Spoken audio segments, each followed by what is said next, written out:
saúdo e acolho com muito carinho e solidariedade a todas as pessoas que integram a Igreja Católica Anglicana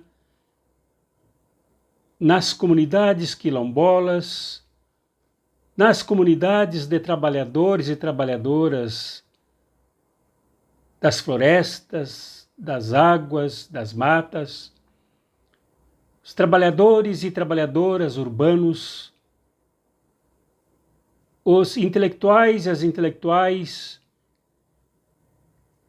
universitários, universitárias, saúdo a todos e a todas, com a paz de nosso Senhor Jesus Cristo.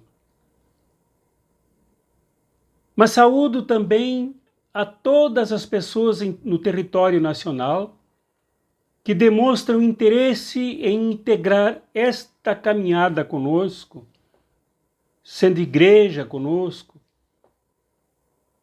fincando raízes de sua fé conosco. Várias manifestações de interesse se levantam e chegam a mim, de todo o país, a minha saudação a estas pessoas. A minha saudação a todos os cristãos e a todas as cristãs, com a paz de nosso Senhor Jesus Cristo, de todas as igrejas, sejam católicas na sua diversidade imensa, incluindo aí a Igreja Católica Romana, evangélicos, evangélicas, pentecostais, neopentecostais, de outras tradições de caráter protestante, a minha saudação também na paz de nosso Senhor Jesus Cristo. Mas esta minha saudação se estende a pessoas de outras experiências de fé, que não as experimentadas nas igrejas. A minha saudação a vocês, a todas e a todos, com muito respeito. Mas além disso, a minha saudação às pessoas que abraçam lutas humanistas para salvar a humanidade de catástrofes que nos ameaçam, salvar o planeta sacudido por tanta barbaridade. A minha saudação, sem preconceito, considerando que muitas vezes há entre lutadores e lutadoras humanistas, socialistas, revolucionários, enfim, muito mais generosidade, bem-aventurança, fraternidade do que muitos cristãos e muitas cristãs que conhecemos bem. A minha saudação aos e às espectadores e espectadoras do programa Reflexão do Evangelho no Cartas Proféticas e também no canal Espiritualidade Revolucionária. Estendo esta minha saudação em nome da paz de Jesus, a quem também nos assiste pelo grupo Espiritualidade Revolucionária no Facebook. E aos que e às que participam das nossas reflexões no Instagram. A nossa saudação na paz de nosso Senhor Jesus Cristo. O Evangelho para este domingo 29, último domingo do mês de janeiro, portanto, primeiro mês de 2023, já se vai, nos restando apenas 11. É o de São Mateus, no capítulo 5, do versículo 1 ao versículo 12a. Peço a vocês que leiam, meditem um bocado antes da nossa reflexão aqui. E como sempre sugiro, com base, Se houver alguma pessoa aí por perto de vocês, seja através de um aparelho de televisor, de um telão, de um alto-falante, de um aparelho celular, notebook, computador, seja lá através do que, compartilhem a leitura, leiam esse evangelho e reflitam na beleza e na riqueza do evangelho para as nossas vidas, hoje, como foi nas vidas dos primeiros discípulos e primeiras discípulas de Jesus.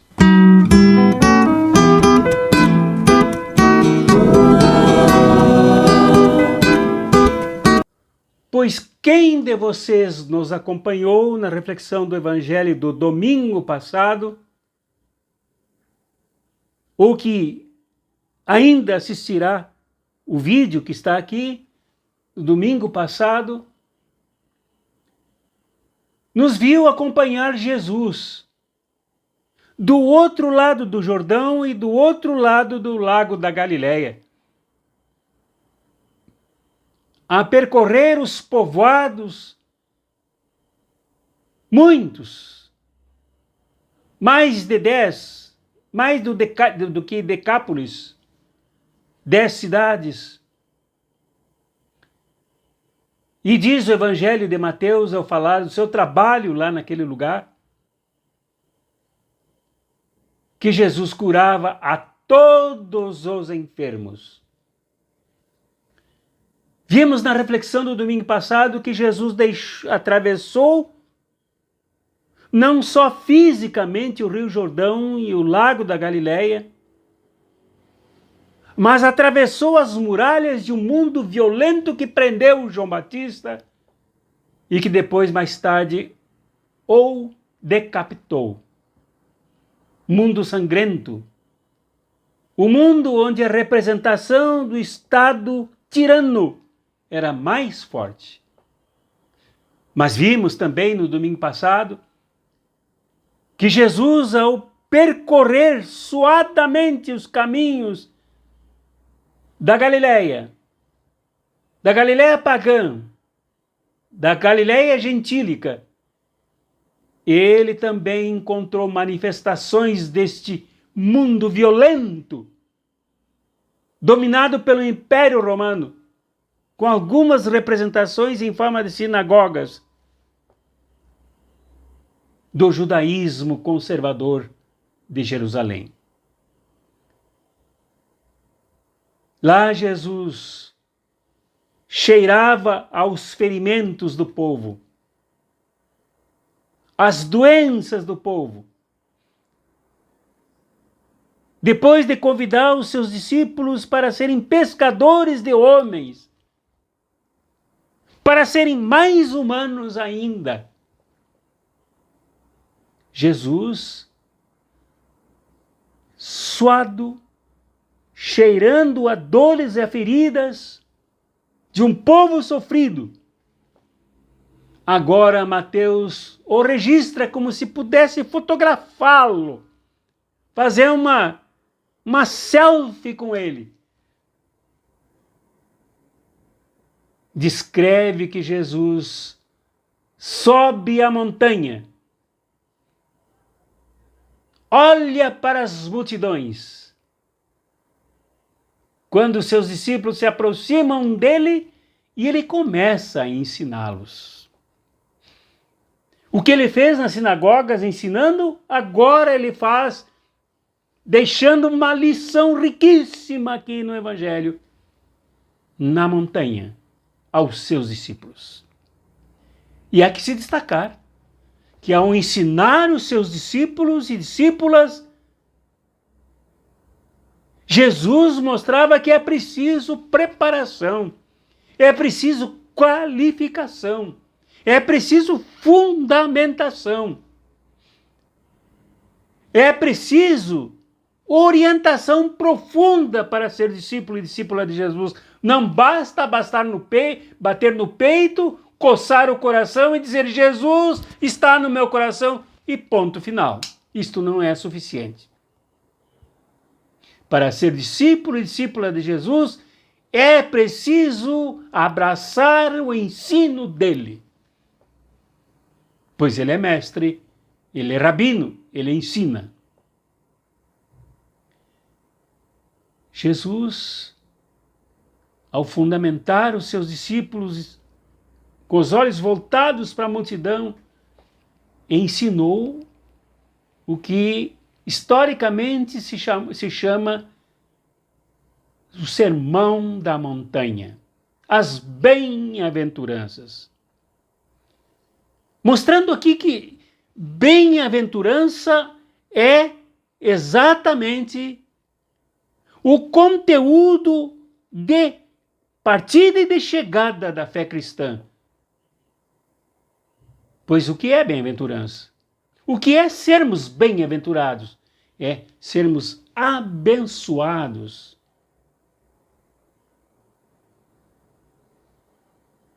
A bênção acompanha o ensino de Jesus.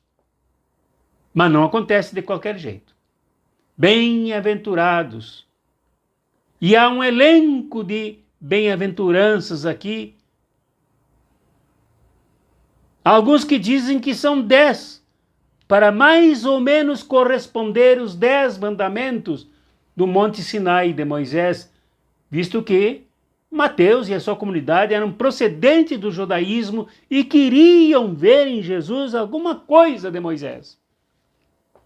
Outros dizem que são 8 bem-aventuranças.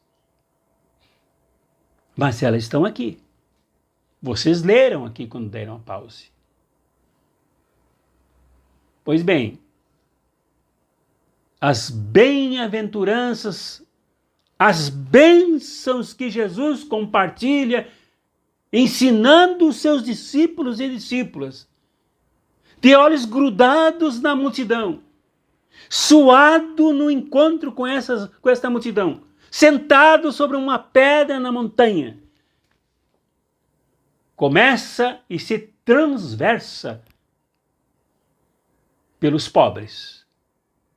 Bem-aventurados os pobres de espírito, porque deles é o reino dos céus. E depois vem todas as outras bem-aventuranças para explicar como é que são esses pobres, que agora são bem-aventurados. Mas são bem-aventurados porque o reino chega. O reino atua. O reino se encarna aí na frente deles. O reino fala. O reino sua, o reino cura, o reino liberta, porque o reino acontece em Jesus. Falei no domingo passado que céus aqui para Mateus é uma referência indireta do próprio Deus, é o reino de Deus que está próximo, está junto. Então, este reino é para os pobres em primeiro lugar. Aos pobres de espírito, diz Mateus. Lucas não diz assim. Pobres de espírito porque são aqueles que se dispõem, se despojam radical e totalmente para o reino. Se entregam para esse reino aí que rola no meio de todos nós. Pobreza de espírito é isso, é se esvaziar de toda a contaminação imposta pelo pecado imperial romano. Como diz, e aqui eu aceito a sugestão do artigo do meu amigo gaúcho teólogo católico romano, Hildon Bongas, que já esteve comigo aqui no canal, no programa Fé e Luta, e com quem também já estudei em São Leopoldo, no Rio Grande do Sul. Ele diz num artigo, e eu coloquei aqui o link do artigo para que vocês se interessarem, leiam esse artigo, que as bem-aventuranças têm como eixo tem como transversalidade exatamente a primeira bem-aventurança.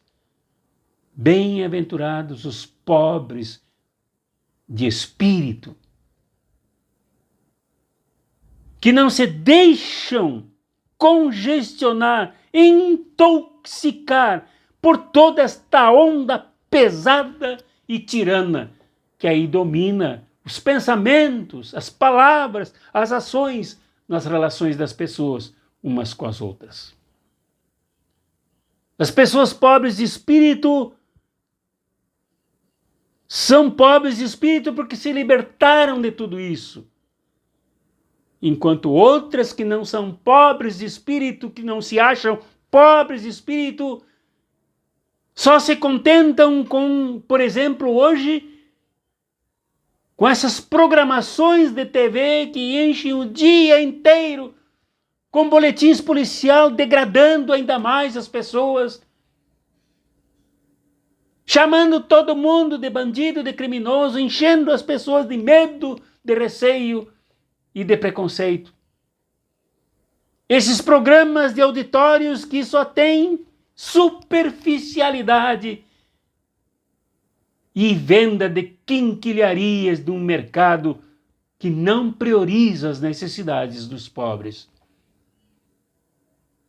Com falsos sacrifícios, com concorrência em programas de auditório para que aquele que acertar mais ganhe mais, enquanto os outros lamentam.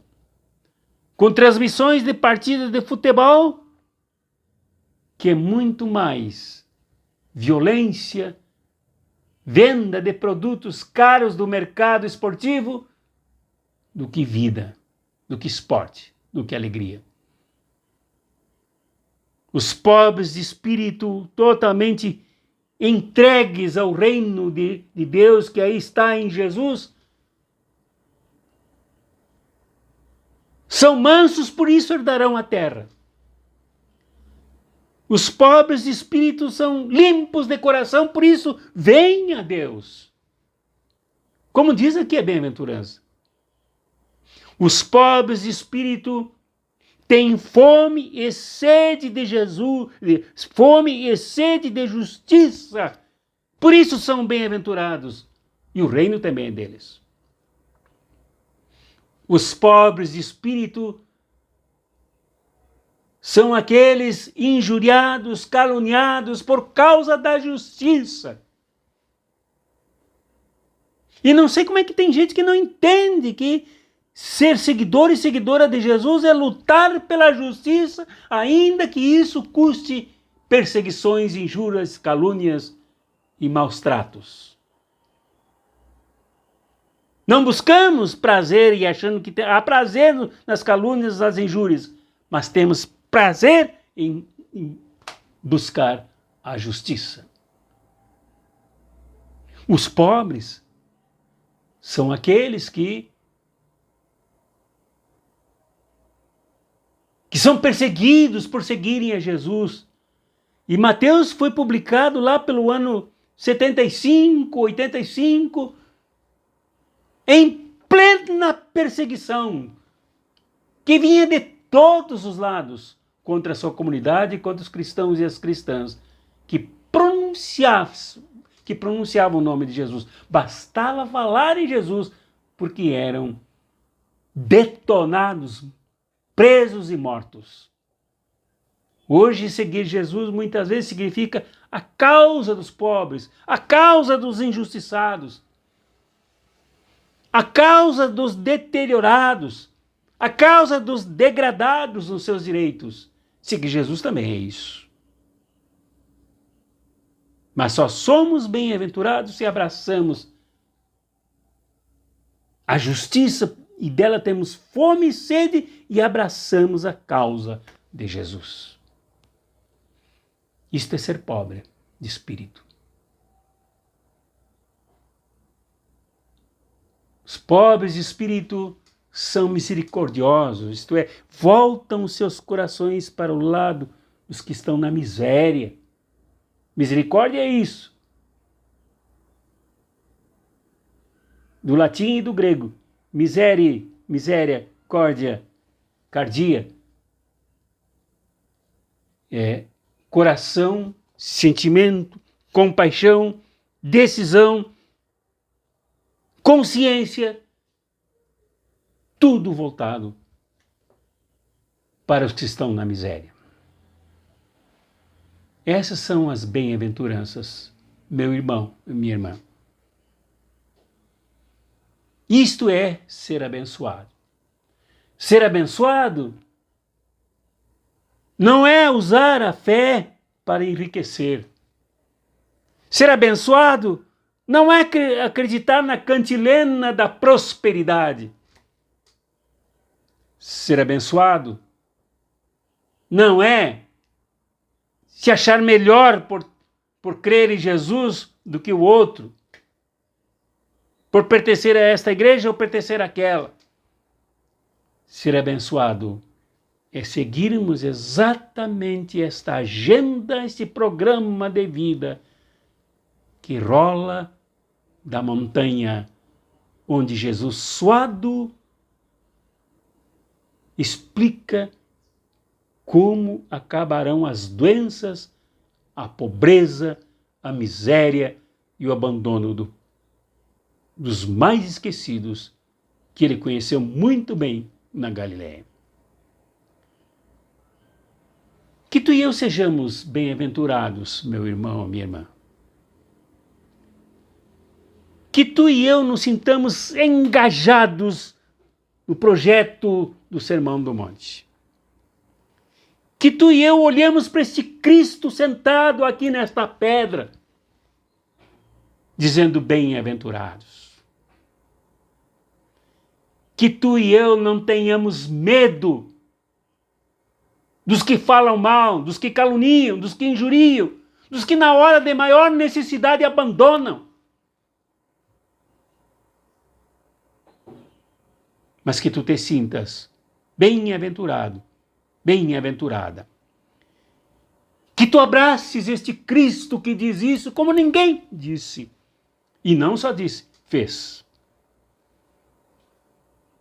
Que sejas tu bem-aventurada,